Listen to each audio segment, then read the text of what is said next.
आज बऱ्याच दिवसातून श्रीजा आणि मी दोघी पण दुपारचे घराबाहेर पडलो. तर आम्हाला जायचं होतं पार्लरमध्ये, तर घराला लॉक वगैरे लावला आणि दुपारची इतकी ऊन आहे काही विचारूच नका. पार्लरमध्ये आल्यानंतर सर्वात अगोदर माझे आयब्रो केले. मला काही जास्त दुसरं काही करायचं नव्हतं. त्यानंतर श्रीजाचे हेअर कट करायचे होते, तर मग इकडे तिचे पण हेअर कट करून घेतले. तर हेअर कट करताना श्रीजा अजिबात रडली नाही, छान अशी मस्त बसून हेअर कट करू दिली. त्यानंतर घरी आलो. मग मी डायरेक्ट संध्याकाळचं शूट केलं होतं. आम्हाला जायचं होतं आज मंदिरात, तर त्यासाठीच इकडे मी तयार झाली होती. मग आम्ही इकडे मंदिरात पण आलो. इकडे आल्यानंतर छान असं देवाचं दर्शन वगैरे घेतलं आणि आज गुरुवार असल्यामुळे मंदिरात पण थोडीफार गर्दी होतीच.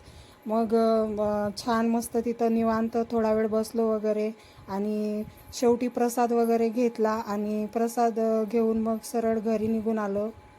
घरी आल्यानंतर लगेच मी जेवायला घेतली, कारण मंदिरात जायच्या अगोदरच मी स्वयंपाक वगैरे सगळं करून गेली होती.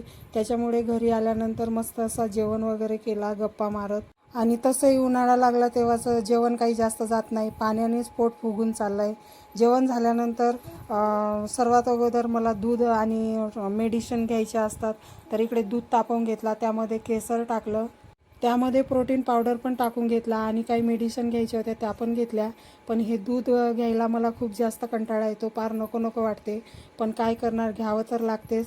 त्यानंतर 9वा महिना सुरू झाला तेव्हाचं पायावर खूप जास्त सूज आली आहे, तर मग इकडे पायाला तेल पण थोडं लावून घेतलं, मालिश केली आणि भांडे धुवायचे होते, तर मग इकडे भांडे पण धुवून घेतले, कारण मग सकाळी श्रीजा मला काही भांडे धुवू देत नाही. मग भांडे पण सगळे धुवून घेतले.